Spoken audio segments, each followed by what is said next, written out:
अंततः जो है उन्होंने घोषणा कर दी है, क्या जानकारी मिल पाई है? जैसा कि इस वक्त रात के 2 बजे है और रात के 2 बजे में टाइगर जयराम महतो अपने सेंट्रल कमेटी के डिसीजन के बाद में ये घोषणा किया है कि रामदास मुर्मू जो पिछले बार के प्रत्याशी थे, जो 8,000 के अप्रोक्स वोट लाए थे, उनको पुनः इस बार प्रत्याशी बना दिया गया है। हालांकि जब जेएमएम ने और बीजेपी ने अपने प्रत्याशियों का नामांकन करवाया था, तो ये भीड़ देख करके बहुत सारे लोग कयास लगा रहे थे, इंतजार में थे कि कब ये आएगा, और फाइनली ये वेट इज ओवर हो गया है, रामदास मुर्मू को प्रत्याशी बना दिया गया है। ऐसे में नॉमिनेशन के लिए 1-2 दिन का ही समय बचा है, तो हमको लगता है 1-2 दिन में जेल कैंप पार्टी अपना नॉमिनेशन करवाने के लिए फील्ड में उतरेगी। और जैसा कि हमको पता है कि छोटा नागपुर के प्रमंडल के क्षेत्र में जयराम महतो का जिस प्रकार से क्रेज, उस प्रकार से कोल्हान प्रमंडल में भी क्रेज देखा जाता है। हालांकि घाटशिला विधानसभा क्षेत्र में थोड़ा वोट कम आया था, लेकिन इस बार देखना है, आंकना है कि किस प्रकार से ये लोग का वोट आएगा नहीं आएगा। बाकी तमाम चीजों को हम लोग कवरेज कर रहे हैं। आज जेएमएम का भी नॉमिनेशन को दिखाया, बीजेपी को भी नॉमिनेशन दिखाया, जिसमें हेमंत सोरेन आए थे और बीजेपी से पूर्व मुख्यमंत्री चंपाई सोरेन दास समेत अन्य नेता लोग आए थे।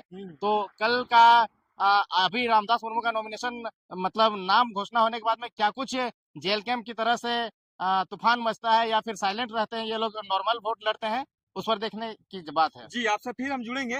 मनोज दा भी है, इनसे भी हम समझने की कोशिश करते हैं। मनोज जी, लगातार आप घाटशिला में जो है इस चुनावी माहौल को आंकने का कोशिश कर रहे थे और अंतिम क्षण में जो है जेल कैम ने भी जो है प्रत्याशी घोषित कर दिया है।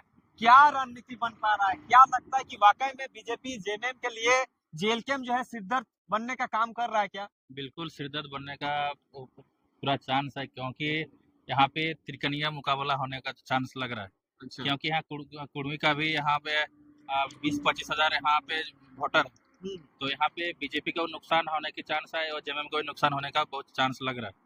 तो क्या लगता है कि वाकई में जिस तरह से सबसे लास्ट में जो है जयराम महतो ने जो है कैंडिडेट का घोषणा किया है, ये हमें लगता है कि जिस तरह से जो है जयराम महतो कह रहे थे कि हम घाटशिला उपचुनाव लड़ेंगे, लेकिन ये स्पष्ट नहीं कह रहे थे हम किन्हें लड़ाएंगे। बहुत सारे नाम को भी जो है सेंट्रल कमेटी को भेज दिया गया था, लेकिन रात में इस तरह से घोषणा करना क्या? देखिए, इसमें प्रेम माडी का भी नाम चल रहा था, लेकिन प्रेम माडी से हमने बात किया तो प्रेम माडी ने कहा कि वहाँ के जो पूर्व प्रत्याशी है उनका वहाँ देना चाहिए, क्योंकि पहले वो चुनाव लड़ चुके हैं। इसलिए प्रेम माडी का भी नाम घोषणा होने, प्रेम माडी का नाम फर्स्ट में चल रहा था। जो यहाँ पे मीटिंग चल था, उन लोग का मीटिंग हुआ था, उसमें प्रेम माडी का ज्यादा लोग वोट किए थे कि प्रेम माडी को यहाँ पे प्रत्याशी घोषित किया करना चाहिए। लेकिन प्रेम माडी जी फेसबुक के माध्यम से भी देखे, उन्होंने लिख दिए कि भाई जो पूर्व प्रत्याशी है उसी को नाम होना चाहिए। अच्छा अनिल जी, एक चीज हम समझने की कोशिश करेंगे कि वाकई में जो है जेल कैम क्या यहाँ पे भूमिका निभा सकती है, क्योंकि इतना बड़े बड़े राष्ट्रीय क्षेत्रीय दल होने के बावजूद भी जेल कैम जो है बाई इलेक्शन में अपना शिरकत कर रहा है। तो क्या लगता है कि इस चुनावी माहौल में अपने आप को वो कहाँ पाएंगे? आप जब घाटशिला में घूम रहे हैं तो आपको क्या समझ में आ रहा है? देखिए, झारखंड का बना हुआ 25 साल हो गया, लोग एनडीए से भी परेशान हो चुके हैं, इंडिया गठबंधन से भी परेशान हो चुके हैं, लोग थर्ड फ्रंट की तलाश में हैं। लोगों को ऐसा मिल नहीं पा रहा है कि ये थर्ड फ्रंट वाला लोग सरकार में आके बैठे और सही तरीके से जिस प्रकार से करप्शन चल रहा है, स्टूडेंट के लिए आवाज नहीं उठ रहा है, तमाम तरह के जो हेमंत सोरेन ने वादे किए थे कि बेरोजगार भत्ता देंगे, नौकरी देंगे और तरह तरह की चीजें देंगे, वो सारी चीज नहीं पूरा हो पा रहा है। इसलिए लोग बीजेपी से भी परेशान है और इंडिया गठबंधन से भी परेशान है। तो सोच रहे हैं कि कुछ थर्ड फ्रंट आकर के तैयार हो और उसको हम लोग वोट दे और वो हमारे लिए काम करे।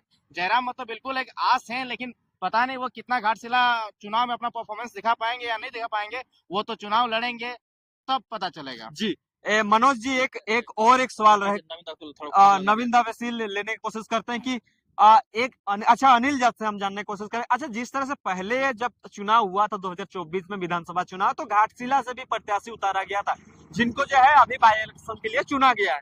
उस टाइम 8,000 कुछ अप्रोक्स वोट आया था। तो क्या लगता है इस वोट में गिरावट आएगा कि इसमें और बढ़ोतरी हो सकता? आपको क्या समझ में आया?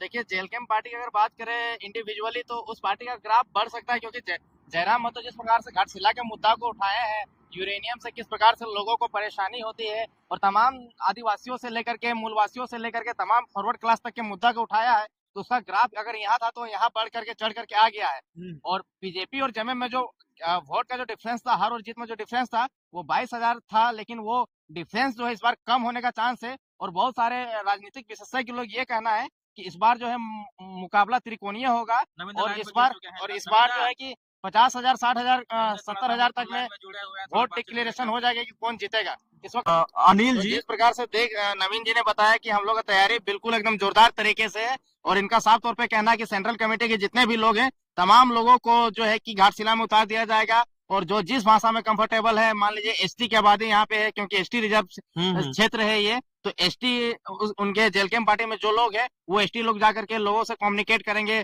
मुद्दा को समझाएंगे कि क्या क्या आइडियोलॉजी था जेएमएम का और वो क्या क्या नहीं पूरा किया है, बीजेपी क्या क्या उसका जो वादा था, इरादा था, उसको पूरा नहीं किया है। तो तमाम चीजें, तमाम मुद्दों को लेकर के ये लोग जो है कि लोगों के पास जाने का काम करेंगे। उसके बाद लोग समझते हैं या नहीं समझते हैं मुद्दा को और किधर वोट करते हैं वो तो 14 तारीख को पता चलेगा। मुकाबला कितना कठिनाई होगा जयराम महतो? देखिए, जयराम महतो के आने से मुकाबला त्रिकोणीय हो गया है। ये तो पहले से स्पष्ट था कि या तो एनडीए जीतेगा तो या तो इंडिया जीतेगा, लेकिन जयराम महतो एक ऐसे धुरंधर है जो कि 2024 के उपचुनाव में 12 लाख 13 लाख वोट ला करके ये सिद्ध कर दिया है कि हम भी राजनीति में अपना अस्तित्व रखते हैं, पहचान रखते हैं, या तो हम खेल बिगाड़ सकते हैं या तो हम खेल जीत सकते हैं। तो इस प्रकार का काबिलियत का राज बिगाड़ेंगे लग रहा है इस बार।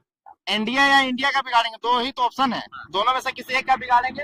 हालांकि रामदास सोरेन के मृत्यु के बाद में यह संभवतः माना जाता है जहां जहां उपचुनाव हुआ है उसी परिवार के लोग जीते हैं या जो पूर्व मंत्री मरे हैं उन्हीं के परिवार के लोग जीत जाते हैं, जिस प्रकार से डुमरी में घटना घटा है। जी जी, मेरा ये भी सवाल है कि बहुत सारा सोशल मीडिया में ये भी चर्चाएं बनी हुई है कि घाटशिला में जो है परिवारवाद का परिचालन बहुत तेजी से हो रहा है, क्योंकि जो बाबूलाल सोरेन है उनको भी जो है चंपई सोरेन के बेटे हैं उनको दिया गया, और जो रामदास सोरेन के बेटे जो है समरेश चंद्र जो सोरेन है उनको दिया गया। तो इस चीजों में जयराम महतो क्या भूमिका निभा रहे हैं कि परिवारवाद को तोड़ना चाह रहे हैं, क्या मतलब बनता है इस चीजों से? आज हमने भानु प्रताप शाही जो पूर्व मंत्री रहे थे, स्वास्थ्य मंत्री, उनसे बात किया परिवारवाद को लेकर के, तो उनका साफ तौर पे कहना है कि परिवारवाद आज से नहीं है, कई सालों हर पार्टियों में रहता। कांग्रेस में भी परिवारवाद चल रहा था, जेएमएम में भी आप देख सकते हैं परिवारवाद चल रहा है, बीजेपी में भी परिवारवाद चल रहा है। तो परिवारवाद कोई नया चीज नहीं है। जयराम महतो जिस प्रकार से बात करते हैं कि फ्रेश पॉलिटिक्स हम लोग करेंगे, न्यू कैंडिडेट को प्रेजेंट करेंगे जिसमें गांव का लड़का जिसमें हुनर है उसको छांट करके निकाल के लाएंगे, मतलब मिट्टी को हम लोग सोना बनाने का काम करेंगे। तो उस प्रकार से स्टेप लिया हुआ दिख रहा है, क्योंकि रामदास मुर्मू जो है वो कोई बड़े घराने से नहीं आते हैं या उसके पास बहुत पूंजी नहीं है या बहुत पैसे वाले नहीं है। वो गरीब घर के ही एक लड़का है जो पढ़ाता है, कोचिंग पढ़ाता है, उस लड़का को छांट करके लाया है। अब कितना वोट लाएगा नहीं लाएगा वो तो उसके परफॉर्मेंस पे, उसके एबिलिटी पे दिखेगा। अच्छा, एक अंतिम सवाल रहेगा, जयराम महतो इस उपचुनाव में किसी को समर्थन भी दे सकते थे, बीजेपी को या जेएमएम को समर्थन दे सकते थे, लेकिन उन्होंने समर्थन किसी को नहीं दिया। अपने तर्ज पर, अपने पार्टी के सिंबल पर जो है चुनाव लड़ाने का जो है निर्णय उन्होंने लिया। तो ये निर्णय कितना सार्थक साबित होगा, आपको क्या लगता है? देखिए, राजनीति में दो चीज तो निश्चिंत है, एक हार और दूसरा जीत। जगन्नाथ महतो जब मरे तो उनका साफ तौर पे कहना था कि हम लास्ट पे राजनीति नहीं करेंगे। मेरा सच्ची श्रद्धांजलि जगन्नाथ महतो के लिए यही होगा कि हम वहाँ पे कैंडिडेट ना दें, लेकिन क्योंकि वो डुमरी विधानसभा क्षेत्र था, उसका पार्टी उस समय पूर्ण रूपेण स्टेब्लिश नहीं हुआ था। अब क्योंकि ये एक रजिस्टर्ड पार्टी हो गया तो उनका भी कर्तव्य बनता है, हार या जीत तो होना ही है। जहां मेरा पकड़ नहीं बना है उन क्षेत्रों में जाएंगे तो मेरा वोट परसेंटेज बढ़ेगा, लोगों से जुड़ाव बढ़ेगा, मेरा मुद्दा बढ़ेगा, लोगों से मेरा इंटरेक्शन बढ़ेगा। तो कितना दिन चुप बैठे रहे, अपने आवाज को लोगों तक ना पहुंचाए। इसलिए उनका भी साफ सोच है, वोट जितना आएगा नहीं आएगा, हार या जीत जो भी होगा, लेकिन अपना प्रेजेंस देना है। जैसे कहावत नहीं कहा जाता है कि तेरे जीत से ज्यादा चर्चा मेरे हार का होगा, उसी प्रकार की राह में कुछ निकल पड़े हैं, क्योंकि जानते ही वो तो बोलते हैं हम राड़ बाटे के राड़ लोग हैं, तो हार या जीत जो होगा देखा जाएगा। अच्छा, मनोज जी से अंतिम सवाल रहेंगे। ये कहा जा रहा था कि जयराम महतो जब टिकट घोषणा नहीं कर रहे थे तब लोग कह रहे थे कि जयराम महतो शायद बीजेपी के आड़े जो है आके इस तरह से कैंडिडेट नहीं दे रहे हैं या जेएमएम को समर्थन देने के लिए इस तरह से नहीं कर रहे हैं। तो वाकई में आज उन्होंने जब टिकट की जो नाम का घोषणा उन्होंने किया, तो क्या लगता है कि वाकई में किसी को चुनौती देने का काम कर रहे हैं, किसी के बातों को इग्नोर करते हुए उन्होंने अपने पार्टी को ही प्राथमिकता देते हुए वहां का कैंडिडेट दिया? क्या डुमरी में धनबाद में जो मीटिंग हुआ था उसमें यहाँ कोल्हान के जो टीम गए थे, उन लोग को साफ करना है कि कैंडिडेट नहीं दीजिएगा तो लोग सोचेंगे कि ये लोग डरे हुए हैं, डर से नहीं दे रहे हैं, इस प्रकार का जो भावनाएं थे लोगों का। इसीलिए उन्होंने साफ तौर पे जो ये लोग का मांग था कि अगर हम लोग कैंडिडेट नहीं देते हैं तो लोग क्या सोचेंगे, इसलिए उन्होंने कैंडिडेट यहाँ पे दिए।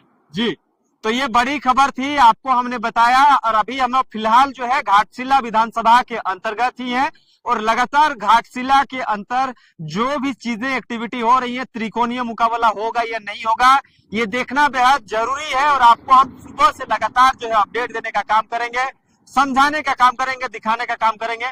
कुछ बोलिएगा। देखिए, रात के इस वक्त 2 बज रहे हैं और हम लोग 2 बजे रात तक जगे हुए हैं। और देखिए, ये एनएच में खड़े हुए हैं, घाटशिला रिपोर्टिंग करने के लिए आए। इसलिए हम लोग तीनों का जो रिपोर्टिंग है, जो डेडिकेशन है जनता के बीच में, जनता के बातों को लेकर के जाने का, उस चीजों को भी आप लोग समझिए और हम लोग का चैनल को थोड़ा बढ़ाइए। बाकी मेरा एक चैनल में स्ट्राइक पड़ गया, इस वजह से अपना चैनल में अपलोड नहीं कर पा रहे हैं। चैनल का नाम बता दीजिए। जो नया चैनल में डाल रहे हैं उस चैनल का नाम है झार पल्स। झार हम लोग नाम डिस्क्रिप्शन में दे देंगे लिंक। हाँ, ये लोग डिस्क्रिप्शन में लिंक दे देंगे और कम्युनिटी में भी मार दिए हैं, कम्युनिटी पोस्ट वो भी कर दिए हैं।